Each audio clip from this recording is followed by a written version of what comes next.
Buonasera a tutti, bentrovati all'appuntamento serale con il nostro telegiornale. Attività scolastiche a rischio dal 15 dicembre con l'introduzione dell'obbligo vaccinale. In regione ci sono scuole con punte del 10% di prof Novax e trovate supplenti sarà un'impresa. L'allarme arriva dall'associazione presidi. La vera emergenza per le scuole del Friuli Venezia Giulia, dove in alcuni istituti si raggiungono punte di professori Novax fino oltre il 10%, dal 15 dicembre, con l'ingresso dell'obbligo vaccinale per docenti e ATA, potrebbe essere quella di non trovare supplenti, quindi di non poter garantire il diritto allo studio per mancanza di personale.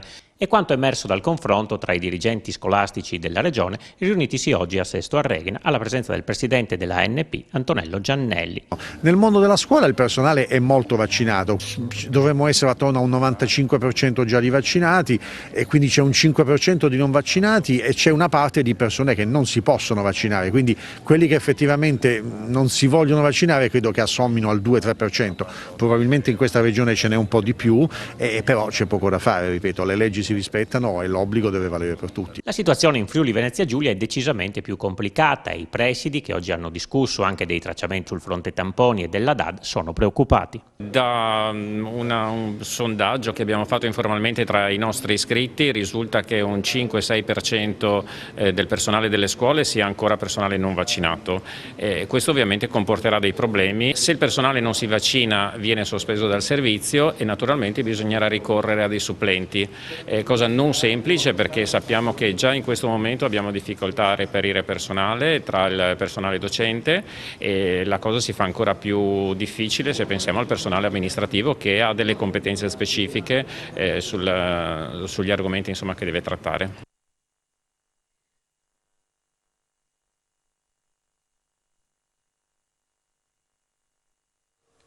Prima le pattuglie miste sui mezzi pubblici, oggi l'accordo con l'associazione di categorie, domani l'incontro con i sindaci. Prosegue l'attività del prefetto Marchesiello per determinare regole chiare e soprattutto applicabili relativamente ai controlli per il Super Green Pass. Prefetto Marchesiello, oggi si è tenuto uno di una lunga serie di incontri in realtà che servono a stilare delle regole applicabili per quanto riguarda Green Pass, Super Green Pass e controlli. Oggi si è parlato di trasporti. Si è parlato di trasporti, in prima battuta si è parlato e abbiamo condiviso con le associazioni di categoria regole comuni e di interpretazione e di applicazione dell'ultima normativa, anche in base alle potenzialità che ogni locale, ogni struttura può avere. Abbiamo comunque sostanzialmente, e questo è stato molto importante, condiviso la necessità di rapportarci e di evidenziare criticità e soluzioni, ma che siano verificabili e anche da parte degli operatori delle forze dell'ordine. Quindi le famose pattuglie miste, diciamo, tra personale delle aziende dei trasporti e forze dell'ordine. Avremo aziende che metteranno a disposizione personale, anche preposto al controllo e alla verifica dei biglietti, e che le forze di polizia coadiuveranno nell'attività di verifica del possesso del Green Pass base. Il prossimo passo sarà invece quello che riguarda i ristoranti e anche il controllo più capillare sul territorio, per questo chiederete un aiuto ai sindaci e alle polizie locali. Su questo già siamo partiti anche la settimana scorsa con delle intensificazioni di controlli che hanno dato anche buoni risultati in termini di numerici, perché abbiamo triplicato le verifiche con buoni riscontri, nel senso che non sono state evidenziate molte irregolarità. Però ovviamente il concorso delle polizie locali, quindi dei sindaci nella provincia, che è molto estesa, è richiesto, quindi domani questo tipo di attività verrà ulteriormente sensibilizzato. E anche a Trieste, città e provincia si intensificheranno da domani i controlli relativamente alle regole per la zona gialla, ma anche a quelle relative all'introduzione del Super Green Pass, con forze dell'ordine e polizia locale che verificheranno il corretto utilizzo di dispositivi di protezione, distanziamento sociale e l'esibizione del certificato verde rafforzato laddove necessario.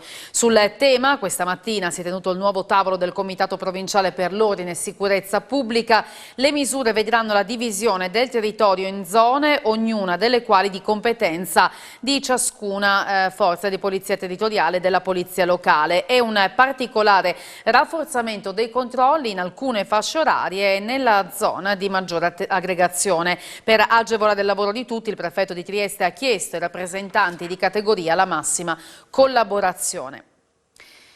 7 oggi le persone morte con Covid nella nostra regione, una 94enne di Fiume Veneto, una 92enne di Sgonico, una 91enne di San Daniele, un uomo di 89 anni di Pordenone, un 89enne di Sacile, un 82enne di Vivaro e una 77enne di Tor Viscosa. Restano 24 le persone ricoverate in terapia intensiva, i pazienti in altri reparti scendono di una unità a 289, sono 746 nuovi casi rilevati da quasi 9.300 tamponi, con una percentuale di positività del 7,15%. 17 i contagi tra dipendenti delle aziende sanitarie, 6 tra gli operatori di case di riposo, in queste 3 gli ospiti positivi. Le persone in isolamento sono quasi 7.000. E ha parlato in Parlamento, intervenendo al question time sul tema dei contagi nelle aree transfrontaliere, il ministro della Salute Speranza, parlando dell'incidenza in Slovenia che sui 7 giorni è di 186 casi, mentre in Italia con i dati della scorsa notte era di 146. Speranza ha detto: abbiamo avuto standard di regole di ingresso elevato per gli arrivi da paesi extra Unione Europea e per molti c'è la quarantena, per gli altri il Green Pass. Credo che le regole ci siano e che il governo debba muoversi per rinforzare i controlli per quanto riguarda il Friuli Venezia Giulia. Conclude poi Speranza: lavoreremo per rafforzare i controlli a campione. Per 14 casi di Covid il carcere di Udine è in quarantena. 4 si sono negativizzati, ma per domani è previsto uno screening per tutti. Il carcere di Udine è in quarantena per 14 casi di Covid fra i detenuti che domani saranno sottoposti in massa allo screening per capire esattamente il livello di diffusione del virus. Dei 14 casi accertati tutti nei giorni scorsi, nessuno desta preoccupazione.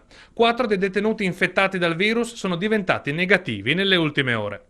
La decisione di porre in quarantena il carcere è stata presa dalla direzione e dalle autorità sanitarie. Sono stati bloccati i colloqui, gli incontri e le altre attività. La riunione del Consiglio dei detenuti, che doveva essere dedicata alla presentazione del progetto di ristrutturazione del carcere, è stata annullata. Nel carcere del capoluogo friulano nei giorni scorsi c'erano 140 detenuti, decisamente superiore alla capienza della struttura.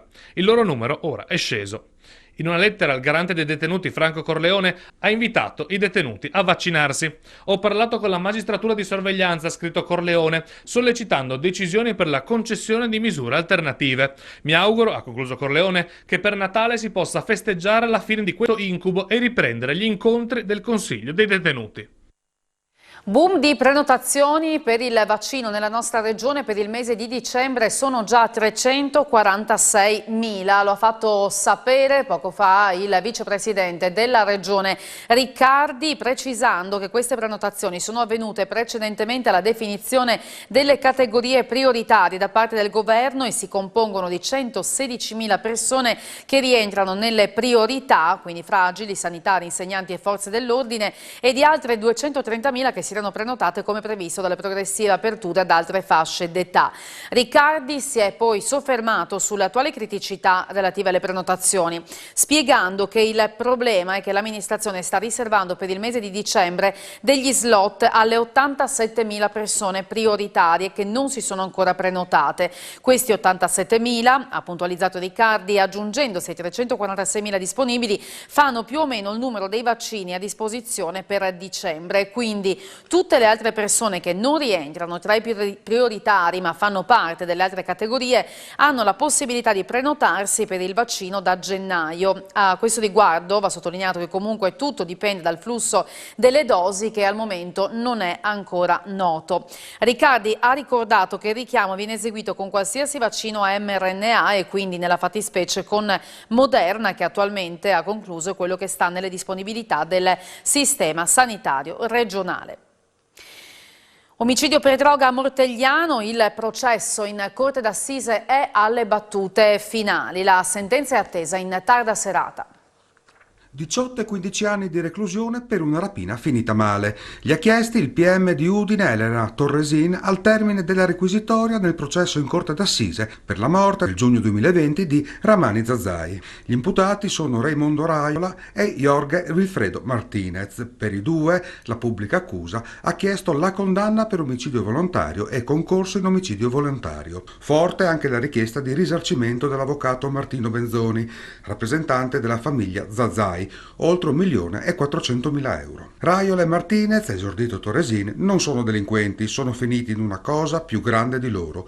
Hanno organizzato una rapina con una pistola per dimostrare di essere forti e ci è scappato il morto. Per il PM l'omicidio non fu premeditato, ma gli imputati potevano prevedere che la rapina potesse finir male. Il difensore di Raiola, l'avvocato Massimo Cescutti, ha invece chiesto la derubricazione dell'accusa in omicidio preterintenzionale. Raiola organizzò la rapina non per i soldi, ma per porre fine alle minacce fatte da alcuni spacciatori afghani, tra i quali Zazzai, nei confronti della sua famiglia. Il colpo di pistola poi partì per sbaglio durante una colluttazione. Anche l'avvocato Giovanni Donazzolo, difensore di Martinez, ha seguito questa linea, sostenendo che la morte di Zazzai non era prevedibile dal suo assistito, poiché non era a conoscenza delle minacce, e ha chiesto la soluzione dell'accusa di concorso in omicidio. Concorso in truffa è questa l'ipotesi di reato per la quale sono scattate questa mattina le manette ai polsi di Luca Dordolo, l'ex capogruppo della Lega Nord in Consiglio Comunale all'epoca del primo mandato Onsel. Il friulano, che è salito agli onori della cronaca politica a causa di diversi commenti razzisti e da censura che lo portarono poi all'espulsione dal partito, è stato arrestato questa mattina nella sua casa di Udine per aver utilizzato le criptovalute come strumento per riciclare denaro sporco provento di diverse truffe. Il sistema prevedeva la vendita di fittizie case e auto che si sarebbero potute comprare a prezzi vantaggiosi attraverso aste pubblicizzate online. Almeno 7 le persone ingannate, circa 200.000 euro i guadagni ottenuti illecitamente anche attraverso la consegna di caparre. L'indagine del nucleo di polizia economico-finanziaria della Guardia di Finanza di Milano ha portato alla custodia cautelare di Dordolo e dell'uomo al centro del sistema truffaldino, ovvero il 30enne molisano Manuel Miele. Secondo le Fiamme Gialle, il ruolo di Dordolo era fondamentale, vista la sua esperienza nell'utilizzo di strumenti informatici, nel crittografare i dati di rilievo investigativo e nella compravendita di valute virtuali. L'avvocato difensore del friulano, Maurizio Conti, ha spiegato a Telefriuli che il suo assistito sarebbe del tutto estraneo all'ipotesi di concorso in truffa.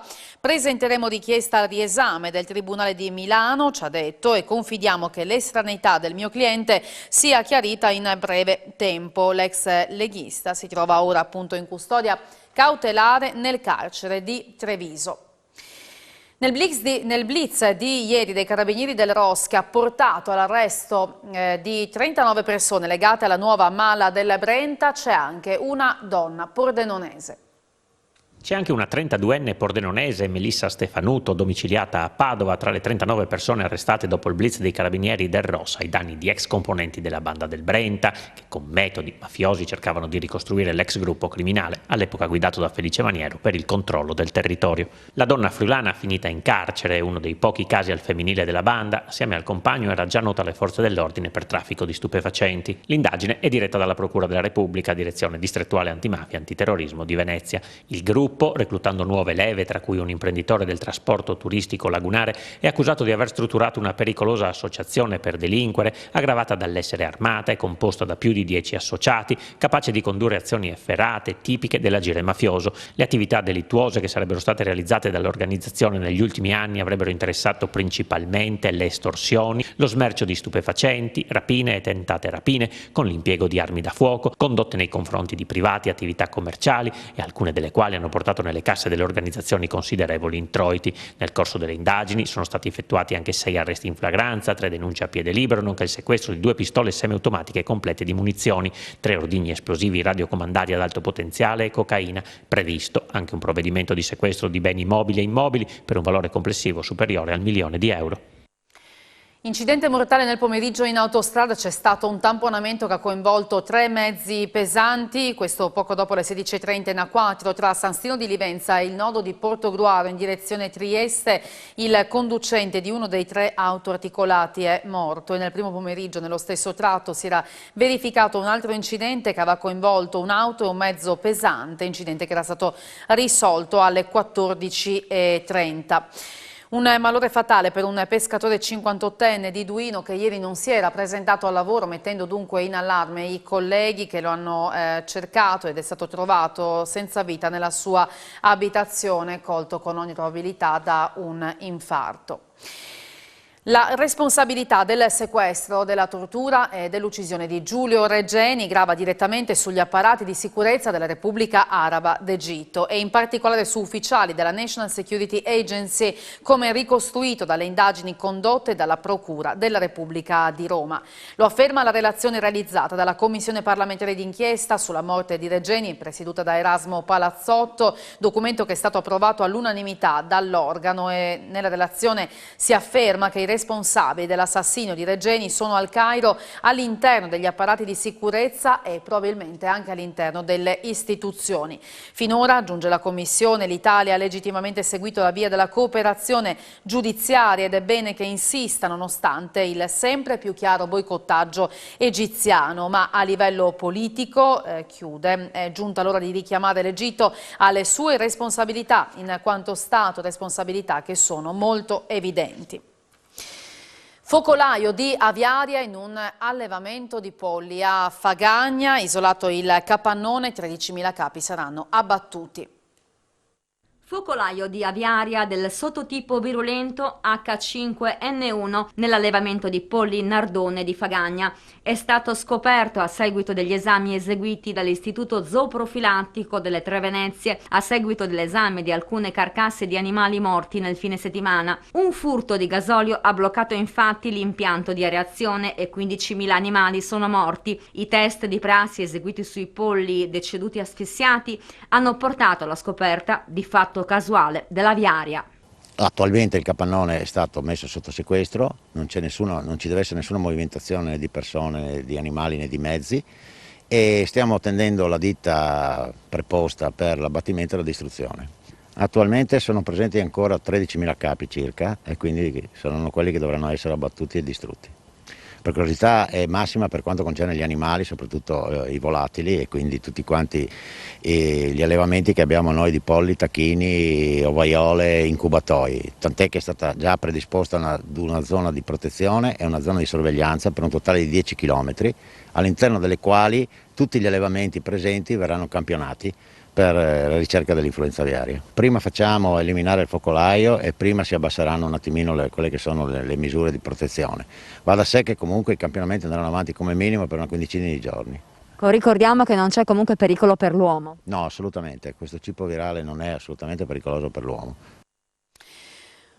Quello dell'aviaria è un tema che sta diventando emergenziale a livello europeo e non solo, lo ha detto il Ministro per le politiche agricole Stefano Patuanelli rispondendo al question time alla Camera sulle iniziative rivolte a prevedere adeguate misure a sostegno degli allevatori per i danni e la diffusione del virus dell'aviaria.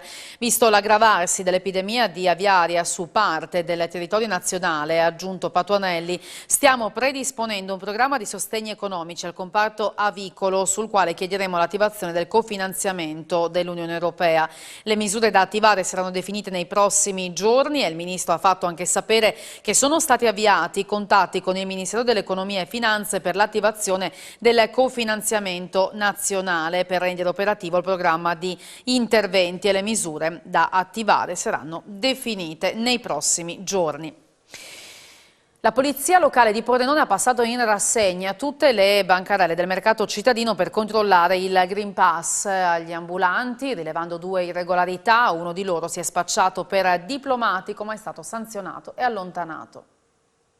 Raffica di controlli da parte della polizia locale al mercato di Pordenone sul fronte Green Pass. Gli agenti hanno verificato il certificato in oltre un centinaio di bancarelle, trovando 2 ambulanti sprovvisti del documento. In un caso, un cittadino proveniente dal Veneto ha affermato di essere un rappresentante diplomatico tutelato dal diritto internazionale, con riferimento implicito al Comitato di Liberazione Nazionale Veneto, motivazione che non ha impedito alla polizia locale di sanzionarlo e allontanarlo dal mercato. Stessa sorte per un altro operatore, pizzicato senza Green Pass. Sempre durante le giornate di mercato è stata sanzionata anche una persona che, impedendo la libera circolazione sui marciapiedi, chiedeva insistentemente la questua. Per lei è scattato anche il DASPO urbano e la segnalazione alla questura di Pordenone per il divieto di accesso nelle aree del centro città. Provvedimenti lodati dal vice sindaco di Pordenone, Emanuello Perfido, che ha precisato come i controlli saranno ancora più stringenti. Un centinaio di migranti sono stati scaricati da 2 camion lungo la Palmarina questa mattina. Attorno alle 7 i conducenti dei 2 mezzi pesanti hanno fatto perdere le proprie tracce. Un gruppo di 31 stranieri è stato rintracciato subito dopo dai carabinieri di Palmanova, tra San Giovanni al Natisone, Medeuzza e Villanova, insieme al personale dell'esercito in servizio lungo le regionali per strade sicure. Sul posto il sindaco e i volontari della Croce Rossa, che hanno fornito coperte e bevande calde agli stranieri, tra di loro anche un minorenne. La maggior parte dei migranti resta ancora da rintracciare, sono fuggiti nei campi, si presume, diretti a Udine. E ieri a Pocenia i militari dell'Arma hanno rintracciato 3 cittadini marocchini, poi trasportati all'hub dell'ex caserma Cavarzerani. 38 indagati, 5.862 persone controllate, 588 veicoli ispezionati e 324 treni presenziati. È il bilancio dei controlli effettuati dalla Polizia Ferroviaria su tutto il territorio della regione, con oltre 800 pattuglie nelle stazioni, a bordo treno e lungo le linee ferroviarie. Operazione finalizzata a contrastare il fenomeno dei furti di rame, invece il 9 novembre scorso, per prevenire comportamenti anomali e scorretti in ambito ferroviario, spesso causa di incidenti. C'è acqua alta in arrivo sulla costa del Friuli Venezia Giulia, in particolare le maggiori criticità idriche sono previste lungo il litorale tra Lignano e Monfalcone, con il picco di marea che si terrà tra le 6 e le 9 del mattino di domani. Per questo motivo la Protezione Civile regionale ha diramato un'allerta gialla, invitando i cittadini a prestare attenzione. Crescono a doppia cifra gli infortuni sul lavoro in Friuli Venezia Giulia nei primi 10 mesi del 2021, un più 15% rispetto al 2020. I casi mortali registrano una brusca impennata, sono 21, 6 in più rispetto allo stesso periodo dell'anno scorso. Si tratta di dati allarmanti per quanto riguarda la sicurezza sul lavoro, lo afferma la CGIL del Friuli Venezia Giulia commentando i dati INAIL. Il Comune di Udine ha costituito un osservatorio sulla disabilità per vigilare su cantieri e lavori pubblici, questo in modo che non vengano a crearsi barriere architettoniche. Abbiamo costituito un osservatorio sulla disabilità formato da vari componenti, innanzitutto dal consigliere, noi abbiamo un consigliere delegato a seguire i problemi della disabilità, con poi la Presidente della Commissione Pari Opportunità, il responsabile dei servizi sanitari qui dell'azienda sanitaria udinese, dal responsabile dell'ambito socio-assistenziale a cui appartiene il Comune di Udine, e poi da 3 associazioni che dobbiamo ancora individuare per formare in pratica questo gruppo di lavoro che dovrà seguire quegli interventi che il Comune fa a favore dei disabili. Che cosa si tratta? Si tratta soprattutto dei lavori pubblici che devono essere sottoposti a questo gruppo di lavoro, a questa commissione, per essere valutati anche sotto l'aspetto del superamento delle barriere architettoniche e quindi creare opere che siano attente alle esigenze delle persone con disabilità. In particolare marciapiedi, che sono i luoghi dove le persone transitano e passano. In più anche per quanto riguarda poi i finanziamenti, a queste associazioni passeranno attraverso questa consulta, insomma questo gruppo di lavoro che abbiamo oggi costituito come giunta. Inaugurato a Colloredo di Montalbano con un investimento di 70.000 euro un campetto da calcio con area giochi, servirà come punto di aggregazione per i più giovani.